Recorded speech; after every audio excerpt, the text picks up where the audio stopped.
تو سب سے پہلے مولا عباس کی زیارت کی جائے۔ لے عباس نے زیارت نصیب کر دی۔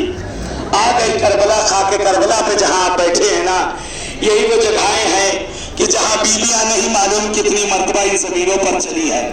سامنے آقا حسین کا حرم ہے، یہ سامنے مولا حسین ہے، ادھر یہ مولا عباس ہیں۔ کہتے جب زمین کربلا پر آؤ تو عباس سے اجازت لو، پھر حسین کے پاس جاؤ۔ آداب زیارت میں سے ہے، کہتے مولا عباس کی پہلی زیارت کی جائے، مولا سے اجازت لی جائے۔ پہلی زیارت انشاءاللہ مولا کی یہاں پر پڑھیں گے اور اس کے بعد مولا حسین کی طرف رخ کریں گے انشاءاللہ۔ اس کے بعد جس کو بھی جانا ہوگا وہ غسل کر کے نہا کے وہ زیارت پہ مولا کی جا سکتا ہے۔ آج شب جمعہ، آج حرم کے اندر ضرور جانا، یہ مخصوصی ہے۔ آج زہرا خود آئی ہوئی ہے اپنے فرزند کے پاس، تمام انبیاء یہاں موجود ہیں، تمام ائمہ یہاں موجود ہیں، حسین اب یہاں پر موجود ہے۔ حسین کی چھوٹی صاحبزادی سکینہ بھی اس وقت سرزمین کربلا پر موجود ہے۔ اس موقع کو ضائع مت ہونے دینا، اس موقع کو ہاتھ سے مت جانے دینا۔ شب جمعہ ہے جو کہ مخصوصی ہے مولا حسین کی، دنیا سے لوگ آتے ہیں اس شب جمعہ کو کرنے کے لیے۔ آج اللہ نے ہمیں توفیق دی ہے، پروردگار نے ہمیں توفیق دی ہے، ہم اس زمین پر آئے ہیں۔ جانتے ہیں کیوں عباس کے پاس آیا جاتا ہے؟ کہتے جب کاروان حسینی شام سے رہا ہوا ہے تو زینب پہلے حسین کے پاس نہیں گئی ہے،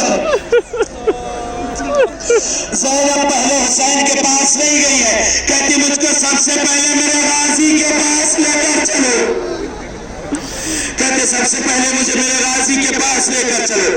عجیب روایت کا جملہ ہے، کہتے بی بی زینب سلام اللہ علیہا چوتھے امام ہے، جناب زینب کا ہاتھ پکڑے ہوئے ہے، کہتے ہیں کہ پھپھی اماں چلیے آپ کو امو کی قبر پر لے کر چلتی ہو۔ ایک مرتبہ روایت میں ملتا ہے امام زین العابدین جناب زینب کے ہاتھ کو پکڑے ہوئے ہے، قبر پر لے کر آتے ہیں، زینب چند قدم پیچھے ہٹ گئی، کہتی ہے اے میرے لال سجاد، میں نے اپنے غازی کی قبر پر جانے کو کہا، ارے تو کربلا کے کسی بچے کی قبر پر لے کر آ گیا، تو کربلا کے کسی شہید کسی بچے کی قبر پر لے کر آ گیا۔ کہتے امام نے چیخ ماری، اے پھوپھی اماں یہی تو میرے امو کی قبر ہے، ارے جب میں لاشیں پر پہنچا تھا لاشاں ٹکڑے ٹکڑے ہو۔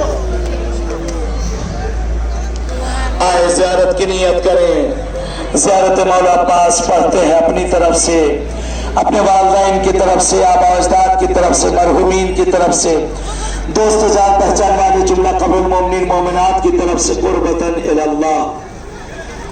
السلام علیکہ ایھا العبد الصالح المطیع للہ ولرسولہ ولامیر المؤمنین والحسن والحسین صلی اللہ علیہ وآلہ وسلم۔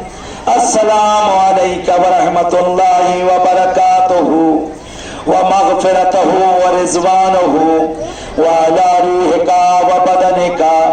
اشہد و اشہد اللہ انک مضیت علی ما مضی بہ البدریون والمجاہدون فی سبیل اللہ المناصحون له فی جہاد اعدائہ المبالغون فی نصرت اولیائہ الذابون عن احبائہ فجزاک اللہ افضل الجزاء واکثر الجزاء واوفر الجزاء واوفى الجزاء احد ممن وفا وممن وفا ببیعته واستجاب